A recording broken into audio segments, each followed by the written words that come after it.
board's major responsibility is to serve as an advocate for public schools. The board hires and evaluates the superintendent of schools and ensures that the superintendent executes the board's policies. The superintendent answers to the board, while the staff and faculty answer to the superintendent.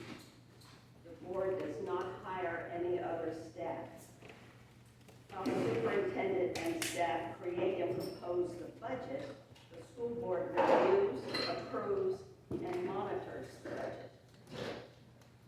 A school board member represents the opinions of the community and the school system staff with the intent of adopting shared visions and goals by collaborating with other board members and the superintendent. The school board creates school system policies which must adhere to federal and state regulations and monitors them for success. The board member should be an advocate on behalf of all students. The board, however, does not create or adopt a curriculum. The board meets regularly to review performance and student achievement and to ensure that the district adheres to state standards by providing resources, support, feedback, and progress measures. Decisions regarding the district are made at public, open school board meetings where the public can comment. Decisions are made by majority vote of the school board. Boards determine what to do, while the administration determines how to do it. The school board builds community support and reports progress by communicating with the community, students, staff, and parents. Effective board members represent the interests of the schools, not their own personal interests or opinions. At the end of the day, our school board members are responsible for the success or failure of our local public education through the policies they make. Okay, hope that was clear. It did educate me. Now I want to introduce the candidates and explain the process for questions and answers. We have 4 candidates and unfortunately limited time for them each to speak and to reply to questions. Because one of our candidates is running unopposed and another is a write-in in the district where there are no other candidates on the ballot, we're going to limit questions at first to the 2 candidates who are running against each other for the at-large position on the school board. Everybody in Greene County can vote for at-large. And that in the other districts, only the people who live in that district can vote for those candidates. I'm going to give each candidate 5 minutes to speak about themselves and their campaign. And after each of the 4 speaks, I am going to pose several questions to both of the at-large candidates. And these questions were prepared by your executive committee. Then we will open it up and have questions from the floor addressed to all 4 of the candidates, to whomever you would like to ask a question to. And if we run out of time because we are smelling lasagna and need to eat, just remember that hopefully the candidates will hang around during the potluck and you can talk to them individually in person. So the first to speak is Cherish Albert. She's running unopposed in the Ruckersville district. So remember, only if you live in that district can you vote for Cherish. I'm going to, someone suggested I get a timer, so I put a 5-minute timer. There you go. We'll see how that works. I have to pay attention. But it's back there, I can't see it. So I see a lot of familiar faces. So I'm Cherish Alberts, as she said, running unopposed in the Ruckersville district, which is every of 29 in Greene County. It's really easy since they redistricted to know where you are in Ruckersville at least. So obviously would still like to get a few votes, but I think my family will cover most of what we need. So I do see a lot of familiar faces, so I don't really want to say the same things I said last last time. So I talked a lot about who I was as a teacher. So I have taught at the Tech Center and the middle school and the high school, and I've also taught and that was all in Greene County, sorry. So William Monroe Middle School, William Monroe High School, and our wonderful Tech Center. And I specialize in working with at-risk students, kids who struggle with math. So not at risk in the sense, just in an academic sense, really. So that's where my passion lies. That's actually what I'm still doing, but now, so that I can run for school board and to be with my family, I am now teaching online with Virginia Virtual, which is the public online school. It is fabulous. I knew I was going to miss the classroom, and I do.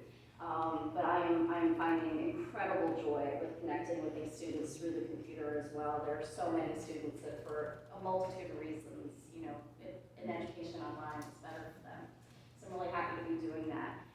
My email is albertsforschoolboard@gmail.com. I really do not want to take a lot of time from the candidates that you need to hear from. I am just really excited about getting to serve Greene County and all of the staff and faculty that I've worked with all these years and the students in a completely different way.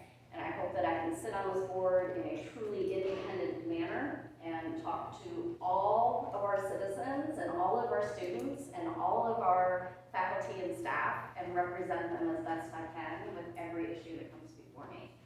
That is the only, I guess, platform that I have. It's kind of no platform. I just want to try to represent everybody. So thank you very much for allowing me to speak, and I will give the rest of my time to someone that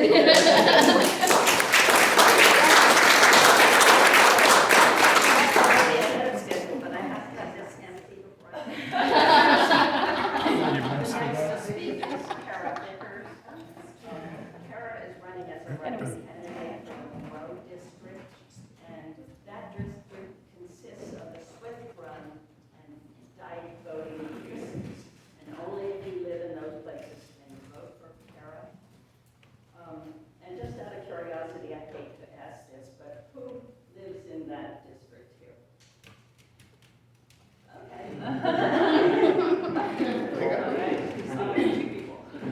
No one applied in June to run in this district, so we have Kara running as a write-in.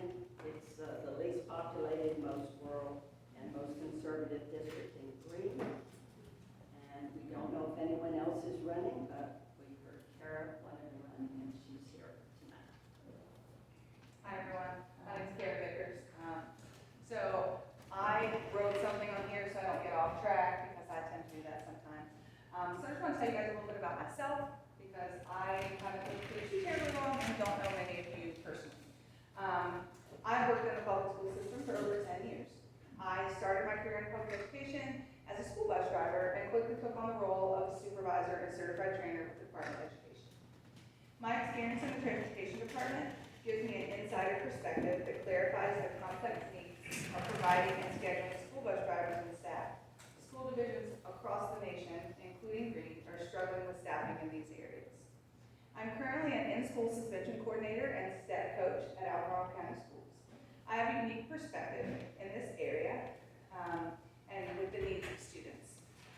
My passion as a school suspension coordinator has allowed me to see students as they are.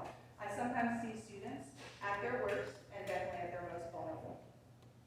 It also allows me to make a huge difference in their lives. I also see where they're struggling. I see the impact of their actions and what they have in the classroom, the teachers, and the other students. When I'm able to help navigate their struggles, something magical really happens with those students. I feel blessed to be an integral part of the process that I'm currently in.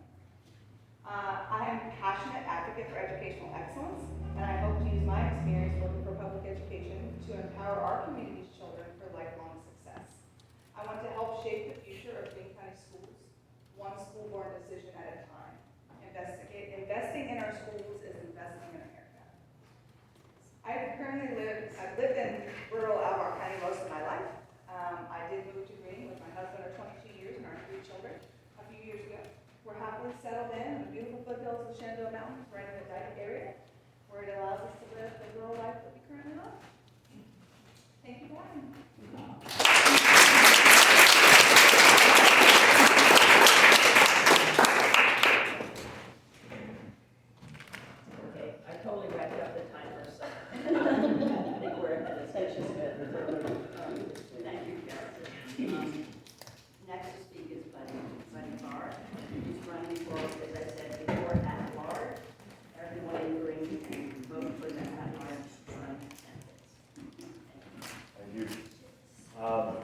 Buddy Barr.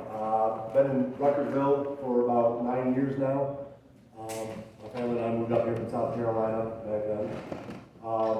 Since then, we've been pretty involved in the community, pretty involved with youth sports and varying programs around here. To be honest with you, I never thought I'd run for any public office.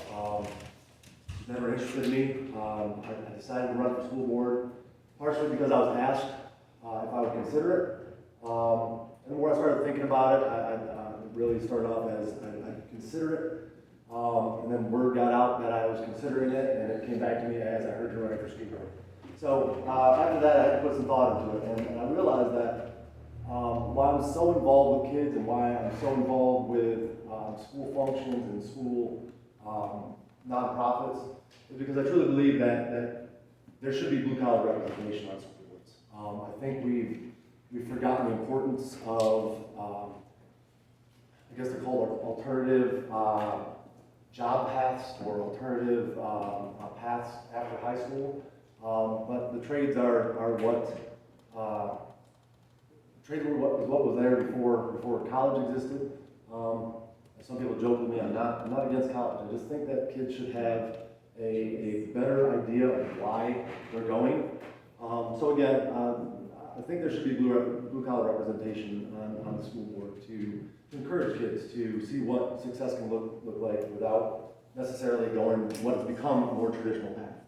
Now I know that is not really the position on the school board. I would love to speak about what I'm going to do on the school board, but other than like a general description of what the position entails, I can't really say what the position in detail entails because I don't think most of us really know.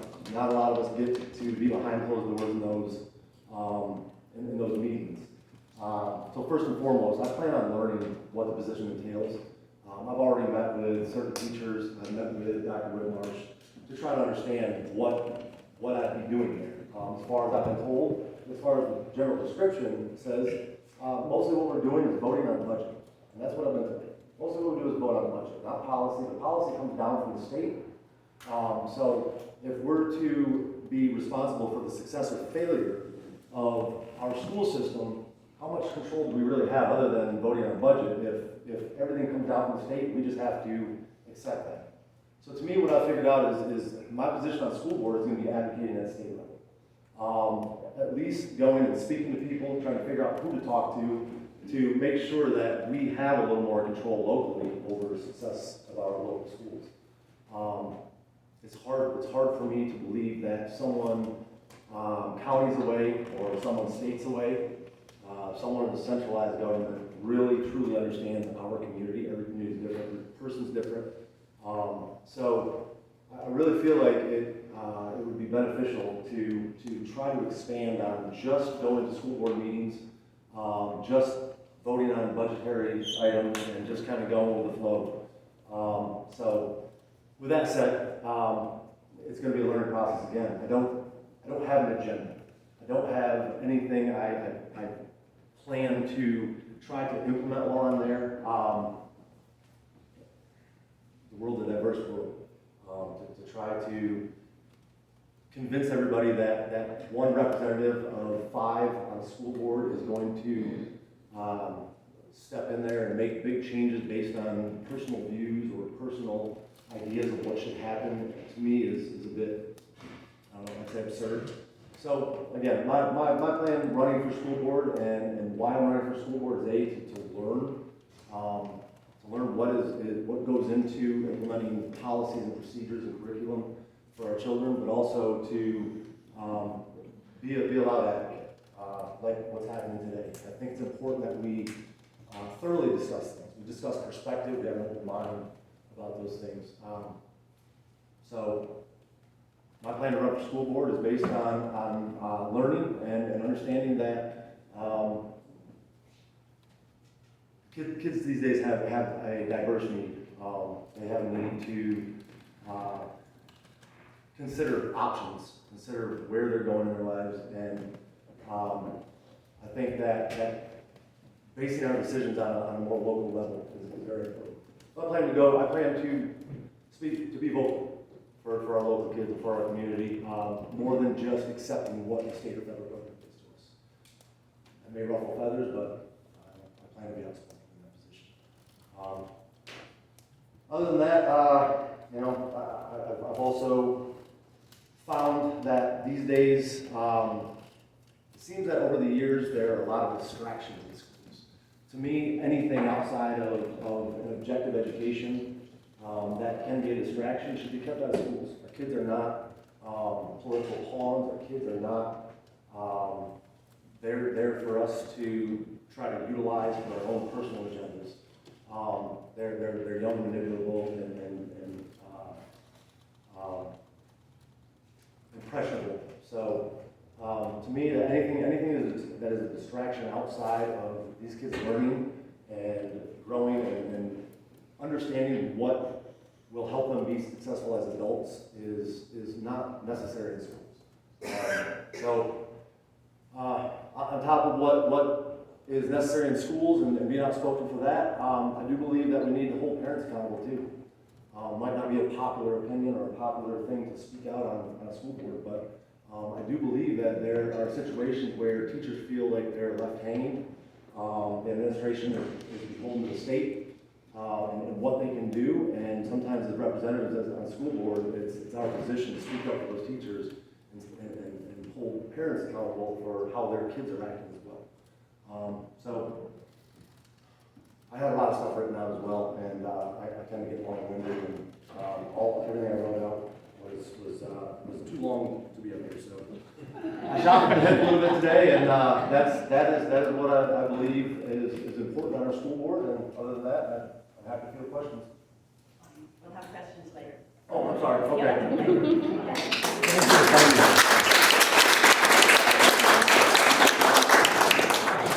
Next to speak is Kelly Greer, who is running against Buddy for at-large.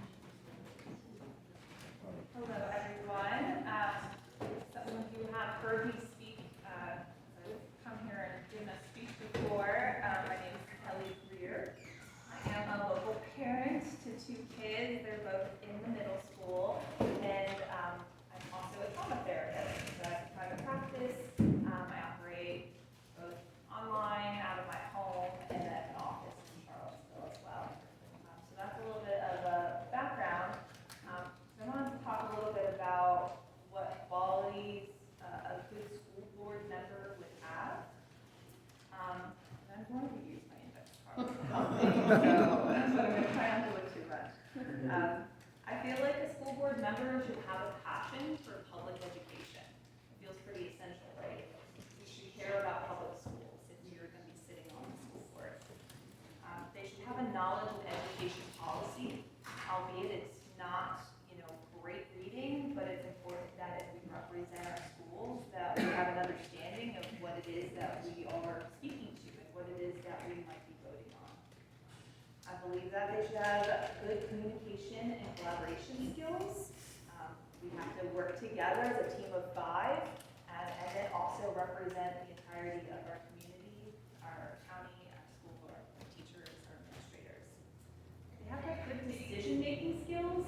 Sometimes there's going to be tough things that come across at school board meetings, and we're going to have to make decisions, and you're going to have to be confident in that, or at least be as informed as you can to make sound decisions. And last, you have to have a commitment to student success.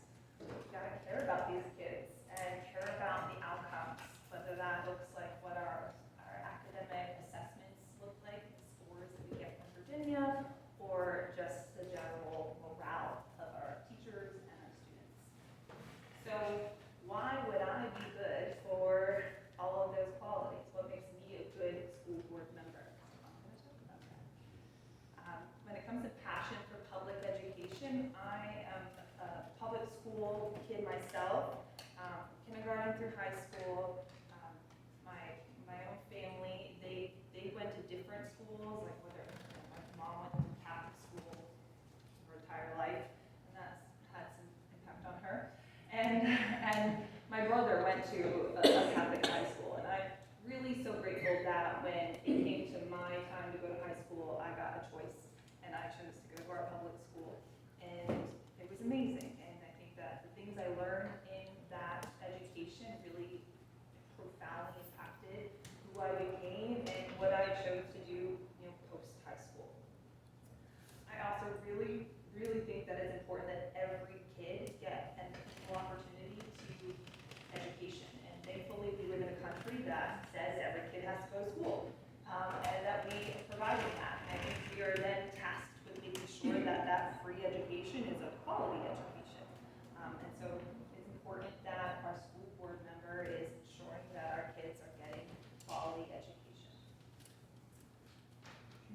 education policy, like I said, this one's not as exciting.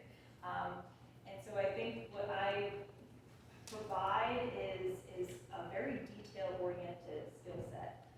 As a therapist, when I first started counseling, I worked for an agency that was unfortunately audited a lot by insurance companies. And I was quickly seen as somebody that cared a lot about compliance. I was always getting my paperwork in on time and, mentoring other new counselors on how to write notes to be compliant to what insurance required. And so I was tasked with being a quality assurance coordinator while on top of being a counselor. And I got binders full of Medicaid regulations and policies. And if you've ever read that, I'm so sorry that you tried to read them. They're not, they're very detail-oriented, not necessarily in language that we all really use. And I had to look at that and then compare it to what our agency was implementing. And there was often a lot of, things that weren't right. And I had to be the one to communicate that to our agency and let them know, like, we've got to do some training because we're not being compliant here. That agency doesn't exist anymore, so that tells you something. And so I believe that, when it comes to education policy, kind of like what Buddy is saying, I'm going to learn, and I am dedicated to learning more about what that is, and being informed, knowing what those primary sources are, and really going and looking on the Virginia Department of Education and seeing what it is that they're writing about, what we need to do in our schools, and looking at our Greene County schools. They have their policies on their website, and it's kind of deep in there. But I think it's important that our school board members are willing to do the board reading and making sure that we understand and comprehend that material. Communication and collaboration skills. This is something that I feel like my entire life has been building me and honing in on this, and part of why I'm a counselor is that communication and collaboration is something I do on the daily. It's something that I have to often work with young individuals and families on how to improve their communication with others. So this is an area that I feel very comfortable in, and talking to people, talking about hard topics. In my role, I've also been a director of a mental health agency. And when I served in that role, I was the boss. And I had, a dozen employees under me that looked to me to help them do their job. And then I had bosses in Richmond, in corporate office, in Nova. And sometimes they would come and they would tell me things that we needed to implement. And I knew that it would ruffle feathers and that my staff would hate the changes and how it would interfere with their work. And I had to work collaboratively and communicate effectively to help them have a buy-in to the changes that we were going to be implementing. And so as a school board member, I think knowing the why of things is so important. Sometimes we see the school announce changes like the recent attendance policy, and that really made some parents angry on social media. And I had been at the school board meeting, and Buddy, you were there too, and I understood the why, because they gave a really lovely presentation about why chronic absenteeism is such a big problem right now, but that wasn't really communicated to the masses. So I hope that as a school board member, I could help with the communication with our public so that they can have a buy-in to what it is that we're doing, why. Am I going okay with time? Don't lose track. I'm going to turn on the lights. Okay, I think it's all I have to say is that, words matter. Now you can really see me.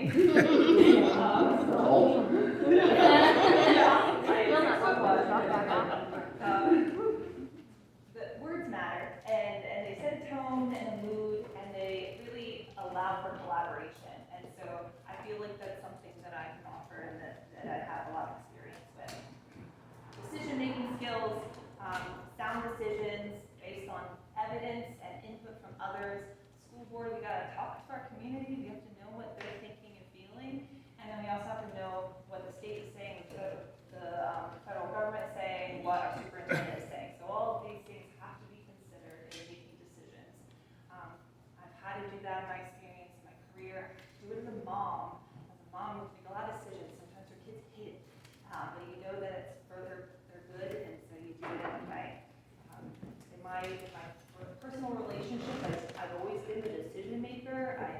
want to surround myself with people that don't know what to eat for dinner or what movie to go see or whatever it might be. And so I'm very comfortable making decisions.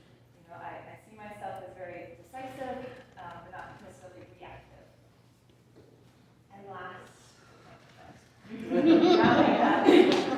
commitment to student success. All that to say is I love kids, I care about kids. I've gone into a helping profession because I like people and I like making them feel good and to be successful in their goals.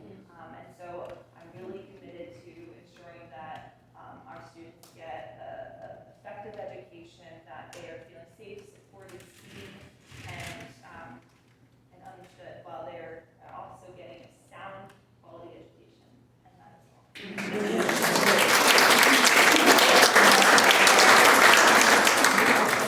Now, as I said, we have a few questions for each of you.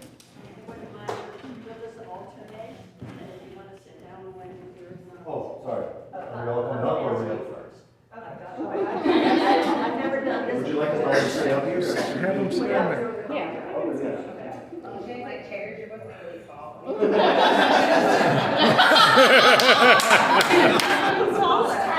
That's the win. I'm right here. Okay, I'm gonna ask the same question to each of you. Someone is, I don't understand that. Louder, please. All right. I'm going to ask the same question of each of you if you want it repeated. But first, I'll ask this to Buddy first, since he's just speaking. Some school boards around the country have recently banned books from their library. Last January in Madison County, next door to us, the school board banned more than 20 books and certain texts from the curriculum because the board felt they were unpatriotic, did not promote the love of country, or that they contain sexually explicit content. Do you think the Greene County Schools policy about the purchase or removal of books is adequate, or do you think this policy should be changed? It's funny that this question comes up because I had a long, drawn-out conversation with someone recently about this, and it was an interesting conversation. I think context matters. One of the things that was brought up in that conversation was that there are schools and localities banning things like Charlotte's Web because talking animals are blasphemy. I think there are some absurd ideas of what is appropriate or inappropriate. But again, I think context is the most important thing. As a parent, I'm not naive enough to believe that my kids are not going to come across things that I'd rather they didn't. But at the same time, I don't think that it's appropriate to encourage my 10 and 12-year-old children to read sexually explicit books. I don't like, doesn't matter if I like the term banning books. I think it's worth considering what we are putting in front of our kids. I think we all do as parents. But I think context matters, I think age matters. As far as not being patriotic, let's put it this way. I'm not an ideological person. My wife is religious, I'm not. I encourage my kids to go to church. I encourage my kids to learn. I think they should be diverse in what they learn. I think in order to be well-rounded and make an informed decision, you have to be informed, and that's including things that you don't necessarily believe or like. So, I think it's situational. I'm not going to ask if Barnes ban Charlotte's Web because talking animals are blasphemy, and I'm not going to expect kids not to read something that may be ideological that I don't agree with. But I would ask that certain sexually explicit material isn't put in front of a 10 to 12 year old. I don't think it's appropriate for them. I think as a parent, I definitely have the right to know that kind of stuff. And as a school board member, I advocate that we discuss those things and determine whether or not it's worth considering. So, it's situational. Context matters. The question was about the school's present policy. So, I'm not familiar with the school's current policies on it. I'd imagine knowing Greene that there are probably. there's time to read all the policies. Yeah, again, that's why I say that, there will be time to learn. There are a lot of policies, a lot of procedures, and a lot of things that come down from the state as well, that no way we can know them all right now. Okay, Kelly, do you want to respond to that question? Sure. I've looked at the school's policy on it, and it's from 1991, so it's pretty old. But I actually think it's a good policy, so I wouldn't advocate for a change.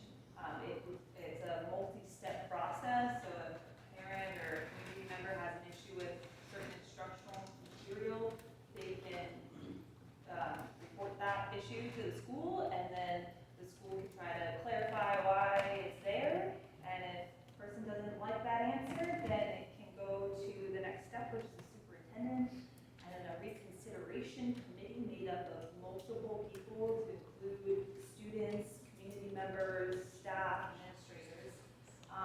And if still it doesn't feel resolved, then it can go to the school board. So that to me feels like a lot of people are looking at it, considering it's not just one person's belief system being considered, it's really considering an entire community. So I wouldn't necessarily change it. That's good. Some school systems have one person, only one parent disagrees with the attendance. Sounds like we have a good policy. Kelly, I'll ask you this question first, since Buddy got the first chance to the last question. In a survey of Greene County parents, their number one priority was teacher quality. Greene, like many school systems around the country, is experiencing a teacher shortage. Last year, almost 9% of teachers in Greene were provisionally licensed, and almost 12% were inexperienced, compared to the statewide figure of 4.7% inexperienced. This school year began in Greene with 9 fewer teachers than needed. In your view, what are the reasons for this teacher shortage, and what can Greene do to hire the best quality teachers and retain them? That is the question, right? I think this is a complex problem with not one solution. In terms of why is this happening, I think there's things to consider, like that nationally, teachers are leaving the profession. The pandemic caused a lot of burnout, and some teachers chose to change into private sector or education consulting, or places where they can make more money and not be overworked. And I think that in our county, we have some other counties surrounding us that pay more. And so if they could choose, why not choose the one that has maybe more to do and will pay me better?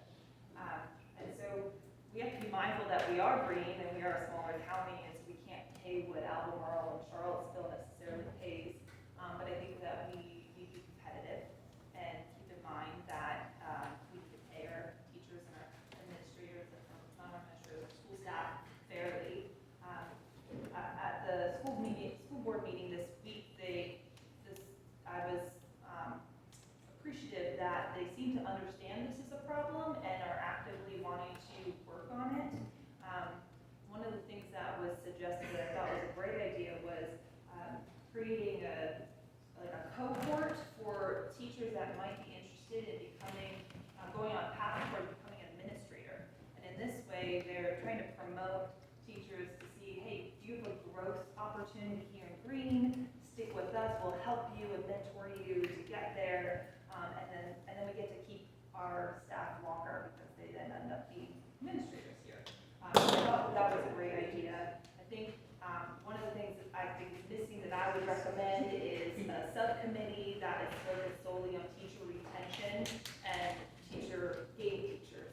So a group of key stakeholders that are meeting regularly throughout the school year, looking at what is specifically the issues here in Greene, and really getting creative and thinking outside the box about what ways we can bring more folks here. Buddy, you want to answer? What she said.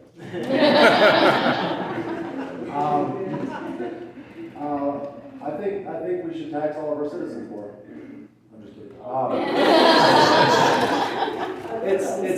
it is a complicated problem. Also a conversation I've had in depth recently.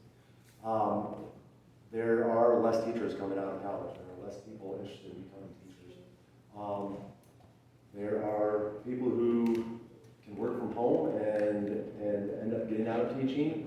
I have some people who I've hired or work with or have become subcontractors in construction who used to be teachers and got out because the trades are booming right now. It is a problem that we are having retaining teachers. With that being said, teachers are paid by our tax dollars. So we either have to vote ourselves to, and this is not something that comes from the school board, this comes from the board of supervisors. We have to vote to give more of our money voluntarily or not voluntarily, depending on how it's voted for, or we have to figure out creative ways to raise money, raise tax revenue to generate better pay to retain teachers. Again, we're a small county, we cannot just traditionally or as other counties do, raise the tax revenue to pay teachers more, and pay government employees more. If the revenue isn't there, then how do we raise their pay? How do we retain them? I am currently in discussions with, how do I say this? I'm involved with a group of people who are advocating for certain opportunities and certain ways to generate more tax revenue without taxing individual people. It is a contentious discussion, and that's not a discussion of the school board, that's a BOS discussion. It's a very contentious, I'm sure everybody knows what it is, but I have my views on why certain things should occur, and if it means that we can generate revenue for things like teachers and teacher retention, among other things, community activities and organizations, then I think we have to get creative and step outside of ourselves and our own preferences to allow for opportunities to pay these teachers more, or to create more opportunity, or to entice them to stay in our county. So It's a difficult problem. it is. All right, I'll address the next question to you, Buddy, first. This question is about social emotional learning, sometimes it's called SEL, social emotional learning. Those who promote SEL say it is an evidence-based method that shows the ability to learn is entwined with a child's sense of self and well-being. This helps make students feel respected at school, learn to manage their emotions, and learn to work well with others. This builds character and facilitates the ability to learn and prepares students with valuable workforce skills, such as the ability to get along with and cooperate with coworkers. Others say SEL is a waste of time, and they want teachers to concentrate only on academics. So what is your view on that, Kelly? And I will ask Kelly after you. I don't think anything in that situation is cut and dry. I think for as long as we all can remember, there have been programs for social emotional learning, but they were dedicated to kids who required it, who showed signs of struggling in school. Sometimes it was because they didn't get through, or sometimes it's because they lack structure at home. I think it's worth looking at, considering how much time we're putting into these things. Me personally, if my kids came home and said they were spending, let's start here. Our education system in this country is falling behind other industrialized nations. We are failing to educate our children to keep up with progressing times. Alongside that, while we are encouraging more and more discussion about emotions with kids across the board, not taking into consideration whether or not every kid needs that discussion throughout the day, we're seeing a decline in mental health in kids. I believe that sometimes it's kind of like when a kid falls. If you run over to them and ask if they're okay and have a scary sound in your voice, then they're going to react to that. These kids are impressionable. Same time with my kids, since they were young, if they fall, My reaction is safe. And eventually they laugh and they get up. And if they're hurt, then they're going to show that. So I think that we sometimes, we're asking, I'm trying not to get too long-winded here. We're asking teachers to do their job while also asking them to babysit and consider emotion all day long. And I think sometimes when I was in school, there were classes for that. There were opportunities for kids who maybe showed signs of not having structure at home, or maybe having some emotional issues for whatever reason. Maybe they're struggling because they aren't good at traditional academics. They aren't good at test taking. They don't sit still though. I'm in construction. I've had my childhood, I've had my past, and I understand these things intimately. But not every kid needs to discuss these things on a daily basis. Sometimes those kids need to focus on education, and sometimes those kids need to focus on their emotions and figuring out how to interact with people. And sometimes we need to consider whether or not it's valuable for them to be just sitting in a chair all the way up to 18. So I think it's a complex question. I think social emotional learning is worth discussing. I think there are components of it that are valuable with certain kids, but I don't think every kid in school needs it. I'm confident that my kids do not need to go to school and discuss how I think. I think they're ready to go. Do you guys feel, I'm glad they're here actually, is it something that you feel inclined to discuss when you get to school, or are you ready to learn? Ready to learn. Ready to learn. So I think it's situational. I think there's value in considering each child on an individual basis and whether or not they need this, but I don't think it is something that we're across the board. Okay, Kelly, do you want to respond to that? Yes. As the resident mental health professional, I guess I might have a different feeling about conversations around emotion. So in Green, we have already a policy called character education, which is, slap another name, it could be called social emotional learning. So it's already something that's taking place. In the way that our policy is written is that it's more integrated in the learning process and not necessarily a class or a set aside time focusing on it. So I think that I like that we have that policy already in place, and it talks about things like responsibility, kindness, I can't think of all the words that are involved, but just about what can help a person be successful in the real world when it comes to interacting with people and how they think about themselves. I think given that I work with adults that were once kids, there's a real deficit in emotional intelligence. And so I think that if we can just integrate the understanding and just using the language of emotions as a way of just as part of how we talk, not in a way that demeans or is like counseling at all, but just that when you're learning about, a really challenging subject and you see a kid that's really starting to be defeated, that the teacher can see that and name it and just meet them where they're at, nothing more.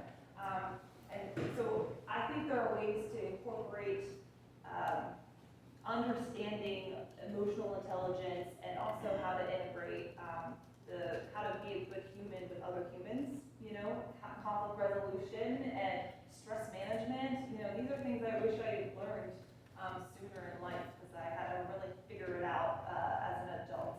I did, but it could have been easier. Yeah. Okay. Next question to Kelly first. Really, both of you have two children, a boy and a girl, who have attended Green County schools, I believe, since kindergarten. Both of you, or did they go? Yes, both of them. And so I would like you to please share with us what you like about your kids' school experience here in Green and what you would change if you could. Kelly first. So our experience with Green has been great. My kids have really loved every year. I feel lucky because I know that that's not every parent's experience, but we've loved all of our teachers. I felt like I always had good ability to reach my kids' teachers and talk to them if we did have issues. I think part of that is really just being an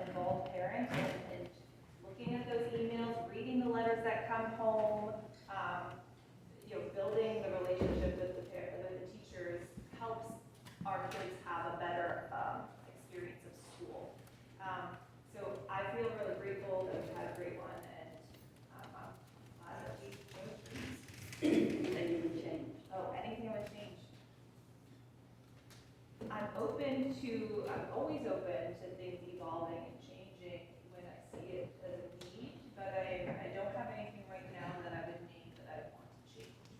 Great. Buddy? I'll be honest with you, we moved here intentionally. We came up from South Carolina, we looked at areas around here. We chose Green intentionally. We thought that we would fit in here well. We enjoyed the area, we looked into the school system, and we're happy with what we found.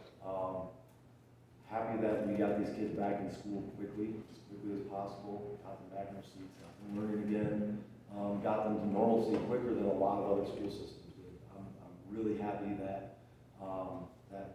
we live in an area in our schools, our school board advocated for our kids, what is truly best for our kids, not just to go along to get along, as I was saying before. So I'm really happy with it. Really enjoy the teachers. We haven't really found any big issues. I don't know about things to change, but we are really happy with the administration. Conversations that I've had with Dr. Whitmarsh, conversations that I've had with school board members. We've enjoyed all their teachers. The one thing I would change in our schools, though, is extension of monkey bars on the playground. They're just too short for me. I'm sure you do. Seriously though, it's we enjoy it here. Nothing's perfect. There are always things that you can improve upon, but we haven't found anything really egregious. So we're really happy with the school systems, and I hope to join it. Oh, what I really enjoy about the schools here. Sorry, I can't believe I forgot about this after advocating for blue collar representation. Our development of the tech programs. Again, I was a kid who just couldn't sit in school anymore. Did well in school, I just couldn't sit. And seeing that how we're developing our tech programs and encouraging kids to consider the trades are booming. I really, really enjoy that about Green. It's really something. Good, those are all my questions. And we can open it up now for questions for all four candidates. I just wonder what Buddy considers a distraction. I have to lower my camera down. What Buddy considers a distraction. Oh, examples. I think in general we're seeing hyper politicization and partisanship of everything. I think that we're seeing our kids used in that manner. I think that we're seeing sometimes, and I think our schools do a good job of deterring it, but I think we're seeing a lot of that in school systems where we go down the discussion about feelings and everyone discussing emotions. I think that we're expecting everyone to be too individual in a setting where a teacher has to deal with 25 kids. Not everybody. I encourage individualism, but when you're in a setting where you are encouraged, you should be encouraged by your family to be respectful, and you're there for a purpose, and you're one of 25 kids. You're no longer an individual. You're there to learn, and then you can be your person outside of school.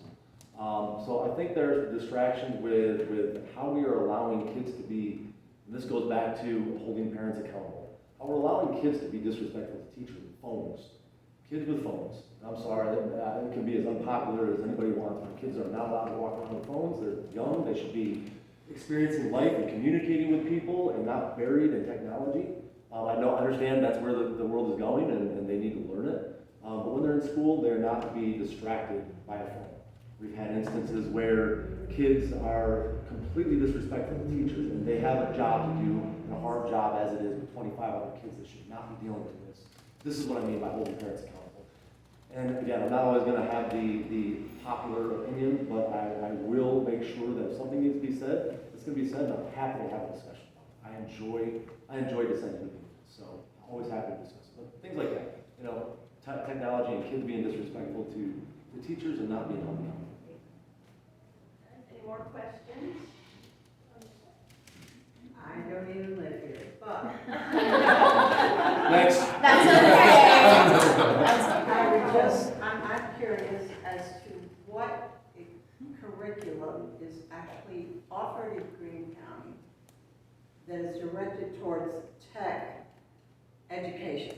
I mean, what do you have available? Do you want to, mean, I taught at the tech center, so I can probably speak to this a little bit. Because I love what you said about the trades, but the thing in Greene County is it's not just the trades, it's called career and technical education. So the technology component is a huge part of that. So learning how to code, learning how to deal with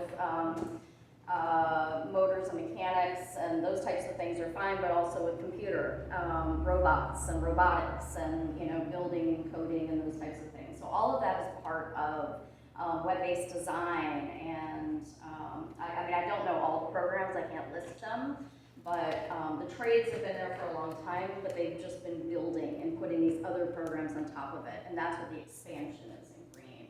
And it is something to be really, really proud of. And these kids, when they graduate, they can actually have a certification in their hands to go and get a job, and that's powerful. There you go. I was a bit biased in my articulation of what the trade admittedly, trying to develop a workforce here. Anybody else? Questions? Yeah, I have a question, and this is mainly for you, buddy. I saw this coming when I entered this room. As you're aware, in Virginia, school boards are elected by a democratic process.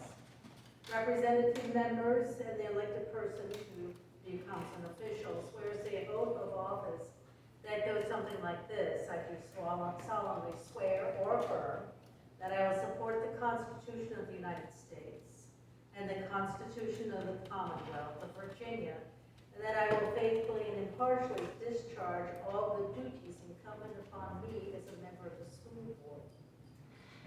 To agree to this oath means that the oath taker agrees to uphold the legal systems that are in place, recognized and upheld by our systems of law, of governance.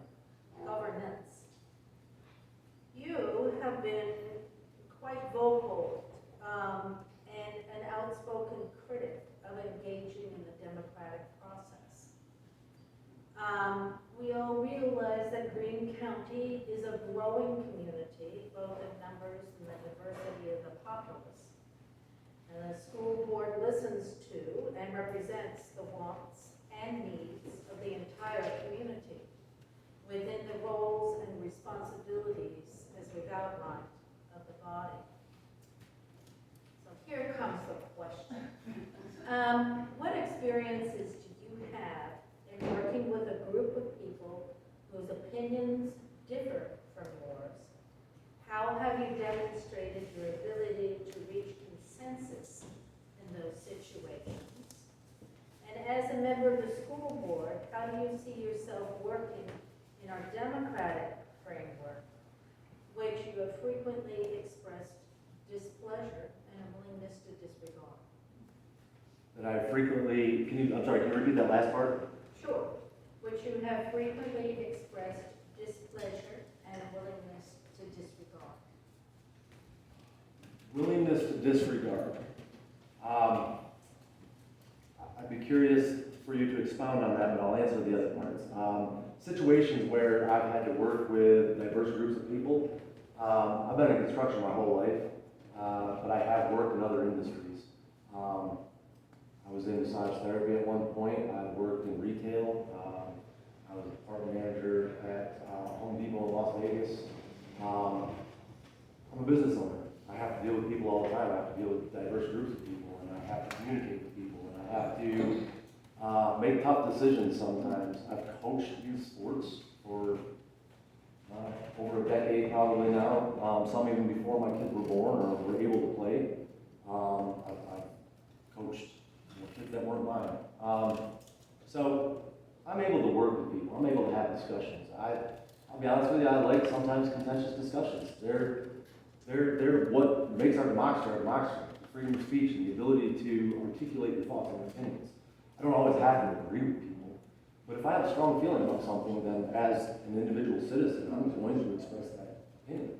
That's going to differ it's going to differ to the extent that I realize I'm representing the community and not just my opinions. And I think we all have our opinions. Some hold them stronger than others, and sometimes I have strong opinions about some things, and sometimes I don't.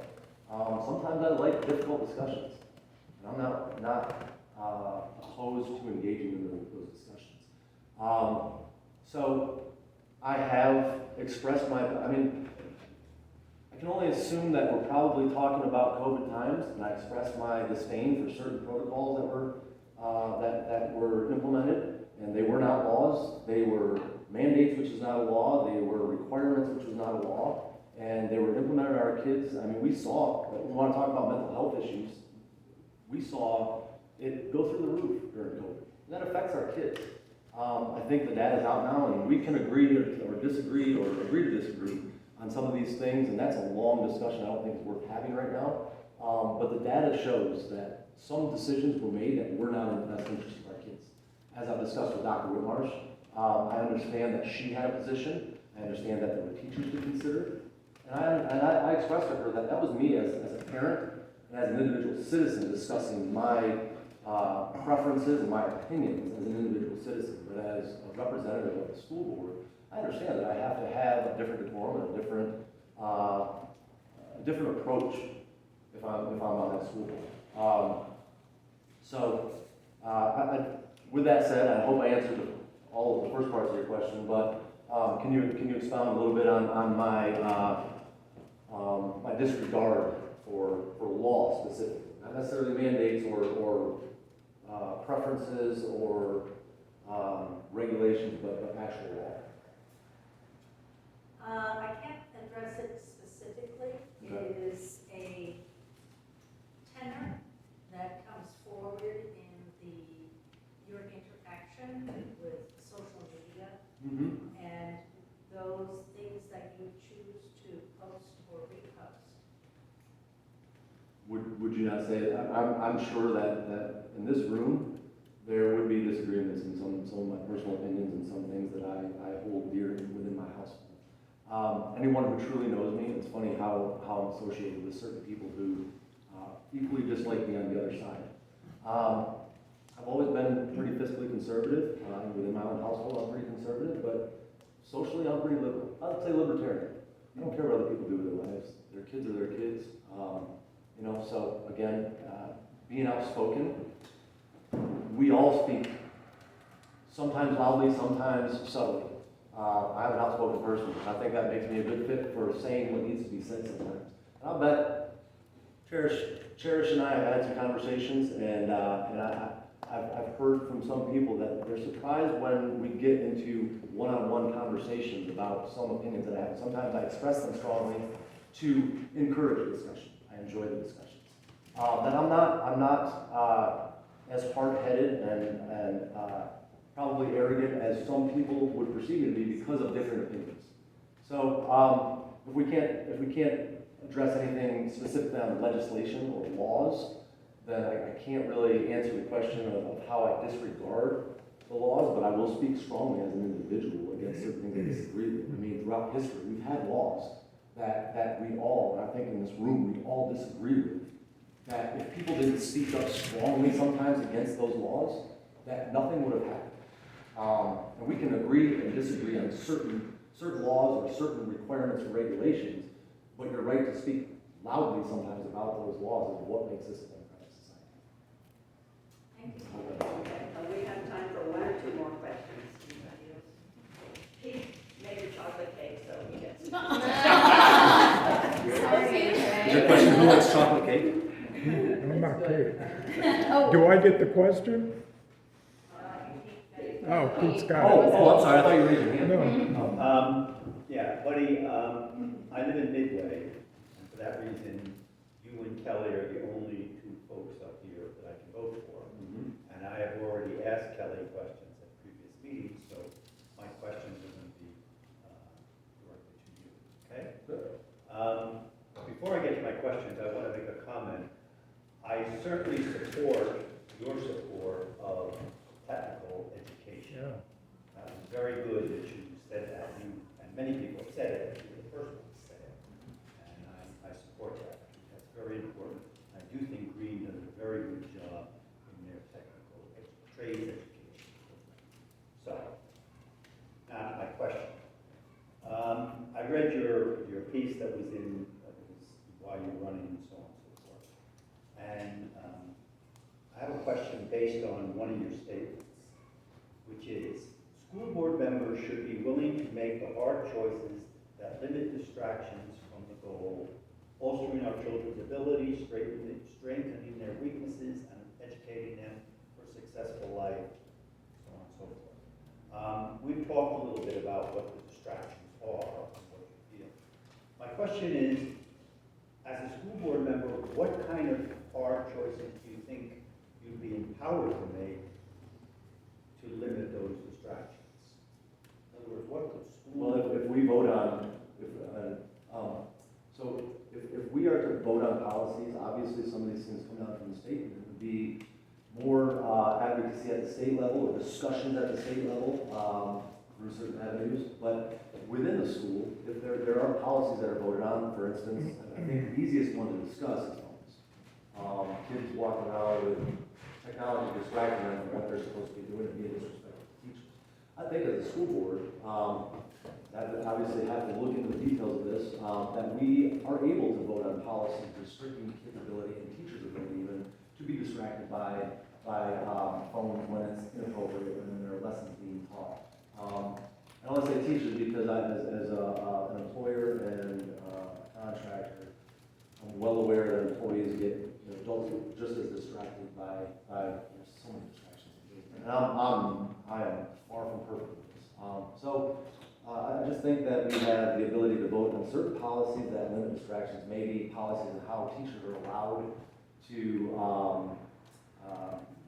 deal with some of these distractions or disrespect in the classroom, discussions on how we implement policy with Dr. Whitmarsh and how she's able to deal with some of those things.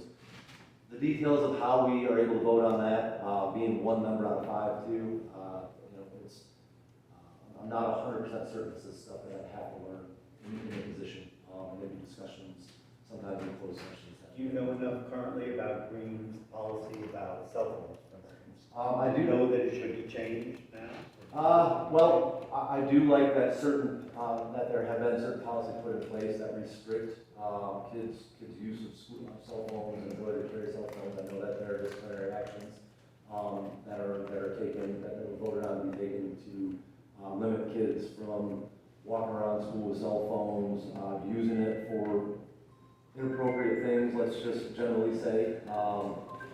So I do know that there are policies in place that limit their ability to utilize those phones in schools. These things, Exactly.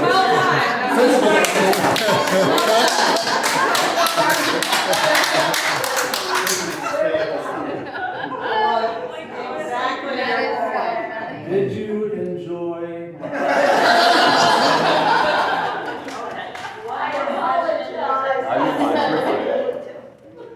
You were right on time. this is for all 4 of you, keep it a minute or 2 if you could. If the state comes down with a policy and you disagree with it, would you be willing to locally change it, even if doing so probably would end up in a lawsuit and your school board attorney might not back it and taxpayers would have to foot the bill? Who do you want to answer first? You're kind of looking at me. Well, I'm looking at you because I'm sitting in a chair and we're eye to eye. This is actually pretty easy for me, having been an educator and an employee in Greene County. If we as a school board decide to go against a state policy, for example, the mask mandates, and a lawsuit happened, the school board's protected. I'm now protected, okay? I cannot be sued as a school board member for that, but my teachers can, all of my staff can, other families, can end up involved, and that's not okay with me. So, I want to try to protect our entire community and not just what I think should happen based on what that policy is. So I intend to take very seriously what my role is as a school board member. And that is to set policy and to help make sure that the superintendent is actually enforcing it. That's an important question. Does anyone else want to answer that? All four of them. All four of He them. wants all of us to answer. Again, I think this is a matter of differentiating between myself as an individual citizen and myself as a potential representative of the community. I definitely think that we all have opinions and we all have beliefs and we all research things at different levels. If it is something that is harming our kids, and I believe that it is detrimental to their ability to function and learn, then I am going to push hard as a representative to sometimes bring up difficult discussions and sometimes make difficult decisions. Now, would I go rogue and say, well, forget everybody, forget the taxpayers, forget the teachers, forget the superintendent? No. But I will advocate for what is best for the kids, and if I'm put in that position, the benefit of being pretty clear about my beliefs and my positions and being outspoken, agree or disagree, is that you know where I'm coming from when you vote. So if that's for you, great. If not, then that's fine by me. But again, I'm very vocal about certain things that I feel strongly about. Other things, then it's not worth the discussion about what I would do in that situation. I would discuss it with the rest of the group and administrators and decide accordingly. But again, me as a private citizen and parent is different than me as a representative. I understand that I would have to make certain concessions and certain considerations for the school as a whole when making those decisions. I'm gonna probably say something somewhat similar. I think it would be absolutely a case-by-case example because the continuum of what that could be is so broad. So I would want to really consider the community as a whole, harm reduction, the greater good, and really weigh all of that, including whether the thing coming from the state feels for the good of the people or a political gain, right? So I think case by case and really informed, sound decision-making, looking at what's written, whether we already meet that requirement in our policies that exist already, whatever it might be, a workaround to satisfy the state, or potentially making a decision. I believe that it's critical that we are informed in all the decisions that we make. I think that our personal beliefs have to a lot of times be put aside when we're representing a group of people as a whole, especially our children. There's no greater group of individuals that we can affect either positively or negatively by our decisions and the things that we decide as a school board. I think that we absolutely have to be able to hear other opinions, seek other opinions, know what everybody, and consider what people are saying because we want to best represent and take care of our children in every way possible. I believe that when it comes to law, that we are supposed to uphold the law and our Constitution, and that's extremely important. And I think that things that come down, if they're negotiable, is something that we can decide on as a community of school board group. And if it's non-negotiable, then we have to know that it's non-negotiable. And we also, if at that point decide that as a school board, we don't agree, that we also know that there are other avenues in which we can take, but we have to take a stance and show a collaborative effort to make sure that our students are taken care of the best way possible. The only other thing is journalists, I hope that all four of you, if you're elected, be transparent to the public, be transparent to the parents, be transparent to the school administration and the staff. It'll go a long ways. Since I have to speak first, can I do a 30-second rebuttal? I promise, 30 seconds. Okay. I'm good. Because it's time to eat. Well, I know, it is time to eat, it's true, I don't want to stand wait up, but, so now I have 20 seconds. One of the things that I am really, really passionate about is getting students, as a former teacher and as a teacher that really connected, I really connected with my kids. I'm still in touch with them. I want them coming to school board meetings. I want to support, it was pointed out to me, that in the policy, we should have a student sitting on the school board. Isn't that crazy? That actually exists, and nobody's ever done it. So, you know, in trying to deal with these issues, I want faculty involved, staff involved, and students involved, and they need to come